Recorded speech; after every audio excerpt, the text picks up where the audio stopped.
இன்னைக்கு உங்க main குக்கிங்கான ingredient கையில இருக்க பொக்கேல இந்த பூ பேஸ் பண்ணி தான் நீங்க ஒரு மெயின் டிஷ் குக் பண்ண போறீங்க.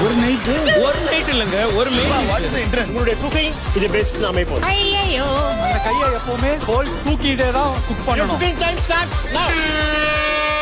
இருடி ஓடாதடி. இந்த தக்காளி ரொம்ப முக்கியமா, பச்சை தக்காளி. வாங்க. ஓ சார், அடுப்பு எப்படி பார்த்தாங்க? சேமியாவா? இத பூ கடிச்சிச்சு. பூ இல்லடா, சேமியா. கத்தி ரோல் தேங்காய் பூ.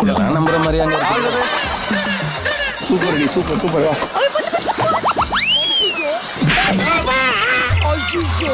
இதுக்கு பேர் romantic poison. Idhayam for the joy of cooking மற்றும் Poorvika mobiles and home appliances வழங்கும் குக்கு வித் கோமாளி சாய் powered by Sakthi masala range of products காடியானல் எண்ணெய் பிருத்திவி உமன்ஸ் இன்னர் வேர் நண்டு hanger chips and colour dhotis Aashirvaad superior MP atta மற்றும் முகி அல்ட்ரா லிக்விட் டிடர்ஜென்ட் ஏப்ரல் 27 முதல் சனி மற்றும் ஞாயிறு தோறும் இரவு 9:30க்கு